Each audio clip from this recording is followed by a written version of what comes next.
দুঃখের কথা কি আমরা যে আলোচনা করছি এটা একটা ঘটনা ঘটেছে, দুঃখের ঘটনা, সেটা যাতে কখনো এটা না ঘটে এটাই আমরা সবসময় কামনা করি। আপনারা জানেন কি এরকম কোন প্রাইভেট হসপিটাল একটা ওনারা যে পেশেন্ট দেখেন আর ট্রিটমেন্ট করেন সেটা ওনারাই দেখেন, আমরা ডে টু ডে বেসিসে ওদের সঙ্গে কোনো এরকম দেখতে যাই না কিভাবে কাজ চলছে। যখন আমাদের কাছে কমপ্লেন্ট আসে সেটা কমপ্লেন্ট দেখে কমপ্লেন্টের ভিত্তিতে আমরা দেখি, কোনো সময় ইনকোয়ারি সেট আপ করি, কোনো সময় এক্সপার্ট কমিটিকে দেখতে বলি। কিন্তু এই যে কেস আজকে আমরা কথা বলছি এটা কিন্তু আমরা ওদের কাছে থেকে পার্টি থেকে কোনো কমপ্লেন্ট পাইনি। তার সত্ত্বেও এই প্রবলেমটা যেহেতু কালকে যেরকম আমরা জানতে পেরেছি, without waiting for complaint from the party আমরা সুও মোটো, বিকজ এটা আমাদের দায়িত্ব আছে, আমরা যে কোনো কিছু সুও মোটো আমরা করতে পারি। তো সুও মোটো আমরা যে অ্যাপোলো হসপিটাল আছে তাদের কাছে, যেহেতু সময় খুব কম ছিল, না আপনারা আসুন, প্রথম আমরা জানতে চাইবো এই কেসের ব্যাপারে।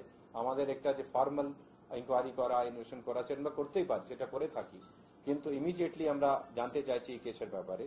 সেই জন্য এটা ওনার সঙ্গে আমরা আলোচনা জন্য আমরা ডেকেছিলাম। অ্যাপোলো থেকে সিইও মিস্টার রানা দাস গুপ্তা এসছেন, আর ডিজিএম মিস্টার ঘোষ আছেন, আর মেডিকেল ডাইরেক্টর মিস্টার সুজাকর আছেন। তো ওনাদের সঙ্গে ডিজিএস সাহেব আছেন আর mister Binod Kumar secretary department. আমরা কথা বলছিলাম, কথা বলে যে অ্যাপারেন্টলি যদিও আমাদের কাছে সব তথ্য এখনো আসেনি, উনি ইন রাইটিং সাবমিট করবেন, কিন্তু যে তথ্য দেখে যে মনে হচ্ছে অ্যাপারেন্টলি যে কথা শুনলাম ওনাদের কাছে, আমরা এখনো যে কিছু উনি বলছেন তাতে আমরা স্যাটিসফাইড নয় কি কেস ঠিক করে দেখা হলো কিনা। তারপরে ওই পেমেন্টের ব্যাপারে, ওই প্রসেসের ব্যাপারে কি ঠিক করে করা হয়েছে এটা আমরা স্যাটিসফাই হতে পারছি না। আফটার ডিসকাশন উইথ দেম ওনারা বলছেন কি ওনারা আরো সময় আমাদের আরো ডকুমেন্টেশন যে আছে সেটা ওনারা দেবেন, কিন্তু কিছু তথ্যটা আমরা যে জানতে পেরেছি তাতে মনে হচ্ছে এই কেসটা আরো ভালো করে হ্যান্ডেল করা যেতে পারতো। একটা হচ্ছে 16 তারিখের একটা কেস আছে, মিস্টার যে সঞ্জয় রয় ওর অ্যাক্সিডেন্ট হয়ে যখন ওনাদের আত্মীয় ওখানে নিয়ে গেছিলেন হসপিটালে, অ্যাজ পার দেয়ার রিপোর্ট অ্যারাউন্ড 2:15 PM ওখানে পেশেন্ট এমার্জেন্সিতে রিপোর্ট করেছে। নাও আমাদের একটা সুপ্রিম কোর্টের একটা ডাইরেকশন আছে কি যে কোনো পেশেন্ট যখন অ্যাক্সিডেন্ট যদি পেশেন্ট আছে, অ্যাসিড ভিকটিম আছে, রেপ ভিকটিম আছে, তাকে যে কোনো হসপিটাল, পাবলিক প্রাইভেট এনজিও যে কোনো হসপিটাল ইমিডিয়েটলি তার ট্রিটমেন্ট শুরু করবে। তার জন্য কোনো রকম কোনো টাকা চাইবা या কোনো ডিমান্ড করা এটা করা যাবে না। নাও এটা হচ্ছে কিন্তু নট অনলি এগন, সুপ্রিম কোর্ট একটা গাইডলাইন দিয়ে রেখেছে।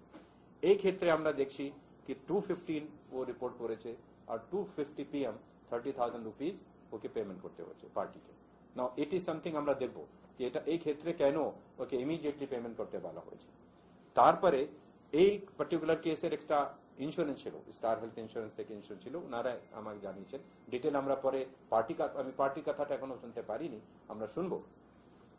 ওদের ইন্স্যুরেন্স ছিল, তার সত্ত্বেও কেন ইন্স্যুরেন্স ইউজ হয়নি সেটা আমরা জানতে পারছি না। ওনারা বলছেন কি পার্টি ইন্স্যুরেন্স ক্যান্সেল করেছে, আমরা কিন্তু পার্টি কাছে না শুনে ওটা ওই ব্যাপারেটা আমরা জানতে পারছি না কি তথ্যটা কি আছে। কিন্তু দেখা যাচ্ছে 20 তারিখে 50,000 টাকা আবার পার্টি দিয়েছে, 21 তারিখে 45,000 45,000 রুপিস আবার দিয়েছে, আর 22 তারিখে এখন যখন ওদের সঙ্গে যখন চলছে 22 তারিখে ওরা যখন দেখছে কি ডক্টর সঙ্গে কথা বলেছি আরো ইন্টারভেনশন লাগবে, আরো টাকা লাগবে, বিল বাড়ছে, অনেক পেমেন্ট করতে হবে, ওদের যে টোটাল বিল এমডি যে হয়েছে 7,23,000 রুপিস ওদের বিল ওখানে হয়েছে ডিফারেন্ট অ্যাকাউন্টে। নাও এই জন্য যখন কথা বলেছে হয়তো 22 তারিখে ইন্ডিকেট করেছে হয়তো ওরা বাইরে পাবলিক হসপিটাল নিয়ে যাবে কোনো গভর্নমেন্ট হসপিটালে, তখন 23 তারিখে যখন মোটামুটি ঠিক হয়েছে ওখানে যেতে পারবে। 23 তারিখে এক দিনে এই পার্টিকে প্রথম 5,000 টাকা দিতে হয়েছে, তারপর 41,000 রুপিস দিতে হয়েছে সেম ডে, তারপর 50,000 রুপিস দিতে হয়েছে, সব ক্যাশ দিয়েছে, তারপর 2,12,000 টাকা দিয়েছে। এই 2,12,000 টাকা রাত্রে 8:52 PM দিয়েছে, তখনও কিন্তু রিলিজ পায়নি পেশেন্ট, তখনও এখান থেকে যেতে পারেনি যদিও ওখানে বেড রেডি ছিল SSKM এ। আর এর ছাড়া এটা দেওয়ার পরেও কিন্তু ওদের বলার না পুরো পেমেন্ট দিতে হবে, তখন 3,60,000 3,60,000 রুপিস চেক আবার একটা চেক দিয়েছে, সেটা আরো হয়তো 9 PM দিয়েছে। আর এই টাকাটা যদি আপনার যোগ করেন তখন এটা হয়ে যাচ্ছে 7,93,000 7,93,000 rupees, which is more than the bill. যদিও ওনাদের বক্তব্য হচ্ছে কি যেহেতু ওদের টাকা এই অ্যামাউন্টে ছিল, এই পুরো অ্যামাউন্ট চেক নিয়ে নেওয়া হয়েছিল, but as a matter of fact ওই যদি চেক ভ্যালিড আছে, আমরা ধরে নিচ্ছি ভ্যালিড আছে, তাহলে ওই পয়েন্ট ইন টাইমে যে বিল অ্যাপোলো রেজ করেছিল তার থেকে বেশি টাকা অলরেডি অ্যাপোলোকে পার্টি দিয়ে দিয়েছে। এর ছাড়া যদি উনি চেকের ব্যাপারে যেহেতু চেকে পেমেন্ট করা ছিল, ওদেরকে বলা হয়েছে কি করে বলা হলো কি হলো, কিন্তু এফডি একটা নেওয়া হয়েছে। আমরা পার্টিতে জানতে চাইবো যে এফডি কি করে ওনাদের কাছে দেওয়া হয়েছে। আমি মনে করি নিতে পারে না কোনো সংস্থা এরকম এফডি কারো কাছে থেকে, কিন্তু 3,60,000 টাকার এফডি নেওয়া হয়েছে। এত কোনো এই যে করা হয়েছে ওখানে পেমেন্টের, এটা আমরা মনে করি কি এই পেশেন্টের সে সময় যে অবস্থা ছিল তাতে এই পেমেন্টের ব্যাপারে কি কোনো প্রেশার কোনো ইস্যু আছে সেটা পার্টির কাছে, কিন্তু আমাদের পেমেন্ট প্যাটার্ন থেকে দেখতে পাচ্ছি কি সেদিনে এরকম অবস্থা দাঁড়িয়েছিল। নাও দি পেমেন্ট যেভাবে হয়েছে সেটা যদিও আমরা ডিটেল না জানতে পারলে ওখানে যে পেমেন্টের রেট গুলো যে আছে কিভাবে চার্জ করা হয়েছে, কিন্তু মোটামুটি দেখা যাচ্ছে বড় বড় যে পেমেন্ট হয়েছে বায়োকেমিস্ট্রিতে প্রায় যত পেমেন্ট 3 লাখ বললাম যে 7,23,000 হয়েছে, তাতে সবচেয়ে বড় পেমেন্ট হয়েছে এটা ইনভেস্টিগেশন চার্জেস, ওখানে 3,30,000 শুধু ইনভেস্টিগেশনে চার্জ করা হয়েছে। ওর মধ্যে biochemistry, imaging, haematology, USG, radiology, intervention এসব মিলে প্রায় 3,30,000 ওখানে পেমেন্ট হয়েছে। আর ফার্মেসিতে ড্রাগ শুধু 1,33,000 আছে। এছাড়া আরো আছে ক্যাথ ল্যাবের পেমেন্ট 60,000 আছে, রুম রেন্ট 76,000 আছে, ভেন্টিলেটর আলাদা করে 74,000 আছে, কনসালটেশন 17,000 আছে। এই পেমেন্ট হয়েছে। এই পেমেন্ট গুলো অ্যাজ পার দ্য রেট আছে কি আছে সেটা আমরা বলতে পারছি না, জাস্ট এটা একটু ফ্যাকচুয়াল জাস্ট উনি আমার জানানেন, আমরা দেখব এখানে কিভাবে হয়েছে। কিন্তু এর ছাড়া ওর যে ট্রিটমেন্টের ব্যাপারে যে আছে সেটা যেহেতু পুরো কাগজ এখানে নেই, কিন্তু ডিএচএস সাহেব অলরেডি কিছু টেকনিক্যাল কথা উনি জেনেছেন। আমি রিকোয়েস্ট করবো এই ব্যাপারে আপনি ওনাকে বলতে।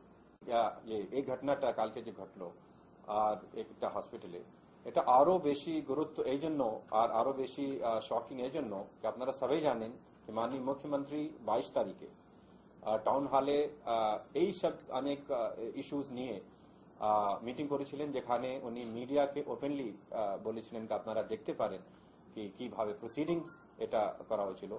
আর যে ইস্যু আমরা ডিসকাস করছি এই সময়, এটা আপনারা নিজে ওনার মুখ থেকে শুনেছেন সেদিনে কি এই নিয়ে অনেক অভিযোগ অনেক অসুবিধা লোক পাচ্ছে।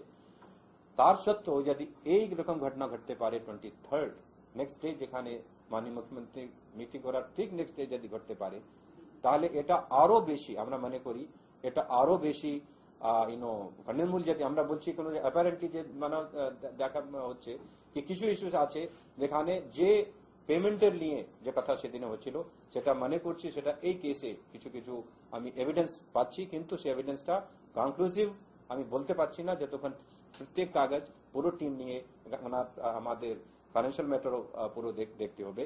কিন্তু কিছু জিনিস এরকম বললাম যে একজন লোক যখন অ্যাক্সিডেন্ট ভিকটিম আসবে তাকে ট্রিটমেন্ট দিতে হবে, তাকে টাকার প্রশ্ন করা যাবে না, এখানে করা হয়েছে।